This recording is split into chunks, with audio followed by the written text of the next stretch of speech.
Hello, and welcome to Navigating Patterns. What I'd like to discuss today is the concept of common sense. What's the definition here of common sense? As with all my videos, of course, these are my definitions. Feel free to use them. I think they're great. I use them. If you don't like them, check them out. Or modify them for your own use. When we're talking about common sense, a lot of people seem to have a misunderstanding that they know what they're talking about. And the case I'm going to try to lay out for you today is that you have no idea what common sense is.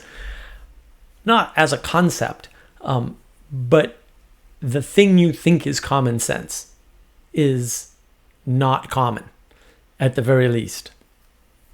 And these are things that we take for granted.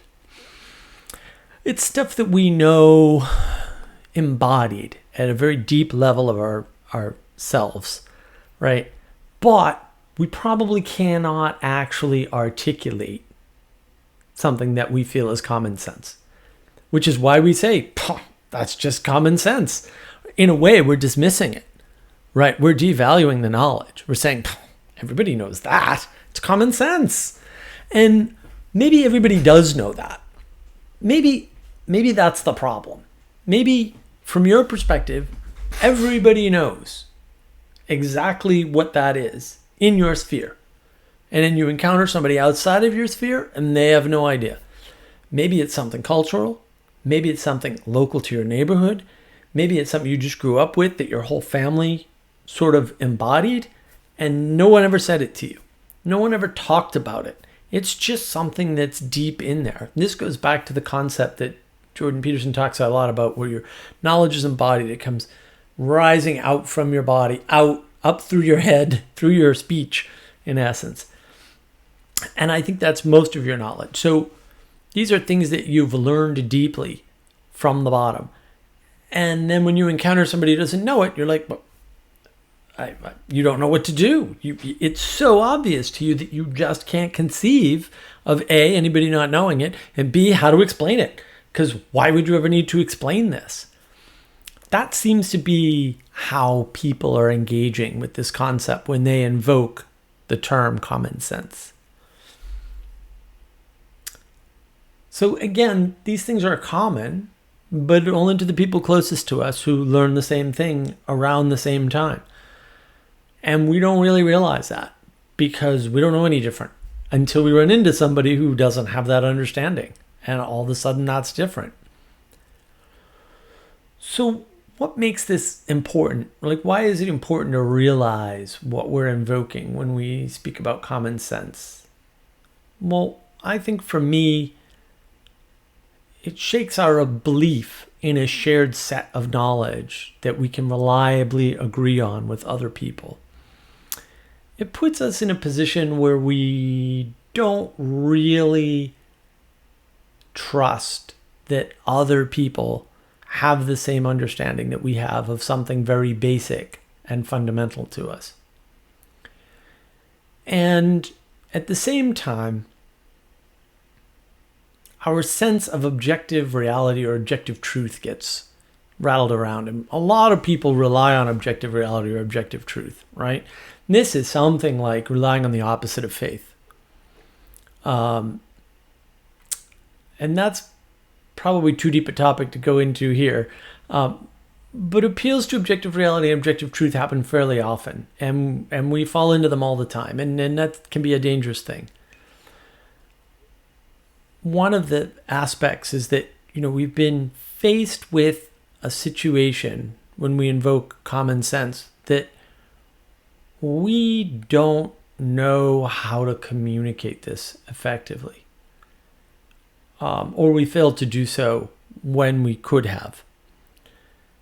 So now we've caught ourselves in a bad assumption.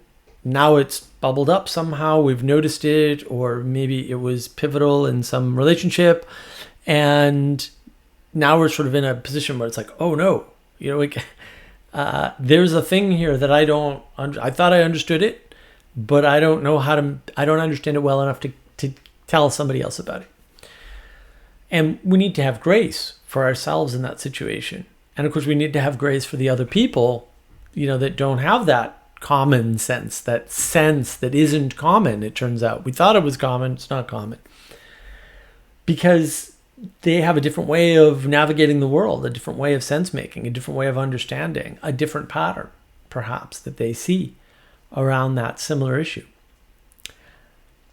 And again, a lot of that stuff is stuff you grew up with. And so you're sort of understanding like, whoa, there's things I know that I don't know how I know them. That can be pretty scary. And so we want to sweep that under the rug and say, oh, it's just common sense. It's the other person's fault. They don't have common sense. What's wrong with them? Right? And really, we're putting ourselves above, right? We're saying, I've got this. They don't have this. Therefore, always a dangerous thing to do. That's why you need to insert a lot of grace. And the problem with common sense is our reliance on it, right? We have a deep reliance on a lot of pieces of knowledge that limit our perspective. Which is not to say that all things that are, quote, common sense are wrong or bad or limiting, but some of them might be. Or the fact that we can't articulate them might limit our perspective. In other words, if there's something that you take for granted that you know deeply, you may never have circumambulated that. You may never have worked around it. You may never have struggled with it enough to adopt it correctly or understand the nuance or maybe appreciate how useful it really is, right? Or how good a piece of knowledge it is. There are lots of examples of this. I've heard people before invoke, well, if somebody tells you they're going to give you $2 for your dollar, it's common sense that they're ripping you off. Is it? Some people are very trusting and they don't know any better. It seems logical and rational and reasonable, but actually it's not. Like, you have to assume that somebody's a bad faith actor, that they don't like you, that they're actively out to hurt you, to not give you the $2 for the $1 like they said they would. Like, you'd have to assume that somebody's a liar. And some people aren't capable of that, honestly. Some people just, you've seen them. We call them naive, right? They just believe what they're told. There are people like that. To them, the fact that no one's going to give you $2 for your dollar, maybe that's not true, but maybe it seems true to you. It never occurred to them. Never occurred to them. Why? Because nobody would ever hurt them, right? They've never been in that world. So that's one example of like a common sense thing. But it really limits our perspective to understand that we grew up understanding a certain level of trust around offers, right? Oh, when somebody offers you something too good to be true, be careful of it. Oh, that's sort of a nice little common sense nugget, isn't it? We may have learned that without ever hearing those words spoken, ever, or anything like them. We may have learned that through watching our family, watching our friends, watching around the neighborhood, having been involved in transactions and gotten burned. So then we know that, but we've never talked about it. We never had to. Everybody knew, everybody else was there. But then as you go out in the wider world, as you get older, as you interact with people who didn't grow up where you grew up, didn't grow up in the neighborhood you grew up in, didn't grow up in your family, they have a different understanding of these things. Totally different in some cases. It's really shocking. And that's really what it is. It's shocking to us. And that's why we sweep it under the rug by saying, it's common sense. What's the matter with you? There's nothing wrong with me. I totally understand that. And that helps us to realize something about ourselves, that we're not as smart as we think we are, right? We're not as clever as we think we are. We're not as articulate as we think we are. We're not as understood as we think we are. And that separates us. And that's why we need more grace, right? We need to extend ourselves and others more grace and say, we may think that's common, but maybe it was a gift given to me that this other person didn't get. And wow. And then what if I'm not articulate enough? What if I don't understand what I'm on about well enough to give that gift to them or to anyone else? Oh, that's heavy. That's heavy. So we need to be careful that we don't denigrate people just for not understanding something that's common sense. I'm not saying don't use common sense. I invoke common sense all the time. Right. I'm just try to be careful about, oh, why did I say that? Is that true? Is this a common thing? Because maybe it's not common. Or under what conditions isn't this sense making common? I don't know. It's a good question. When are the things we think of as common sense not common? Or when are they not sensible? Because there are some things that aren't sensible. Things change sense based on context. And I know in a previous video I talked about words and their meaning. And the meaning of the word comes from the context. It doesn't come from the definition. The definition is required, but that's insufficient. Necessary, but insufficient. And the context alone can change the meaning behind the word you're using. And it's not just context in the sentence. It could be context in the paragraph or context with the tone. It's the same with common sense.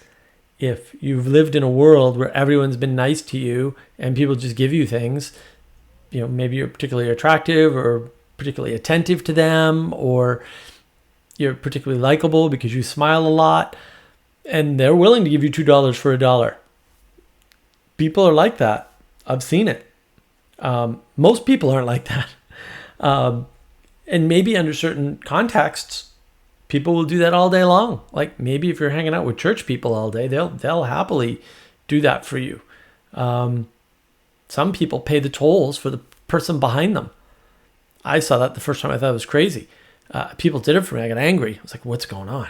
Because I used to live in Boston, so we're very suspicious in Boston. You're like, well, what does that person want? Why are they doing this for me? They don't even know me. Do I know them? Maybe I know them. Right? Maybe it's a trick. Who knows? You can get very paranoid about these things. But to somebody who, has a religious belief, that may just be, I'm just being a good Samaritan, right? For a stranger, which, for them is the highest form of worship of fellow man. I don't know. I don't want to speak on their behalf, but it's interesting that you can interpret the same behavior differently. And it is that context that gives us the idea that it makes sense, right? And so when we invoke common sense, it's both the commonality and the sense that are in question. This is what we're hiding. This is what we're covering up. This is why the definition of common sense is important. Now, I'm not saying that there aren't things that aren't common sense or that there couldn't be things that could be common sense. I'm not saying that at all. All I'm saying is that usually when we invoke it, we don't know what we're talking about. And that's a way into learning more about ourselves, learning more about the people around us, and getting a better understanding of the world around us and seeing those patterns within ourselves and outside that we can navigate successfully on our way to a better world, on our journey through life. I hope you found this helpful. Hopefully you can wrestle with this idea and maybe point it out to others. And maybe in doing that, you get a better sense for yourself and a better sense of the differences in others and how to approach them with grace and in a way that helps you and them to connect more completely and to find common ground, to find common ways of making sense, to find things that you can connect with, participate in, and co-create together. Thank you for your time and attention.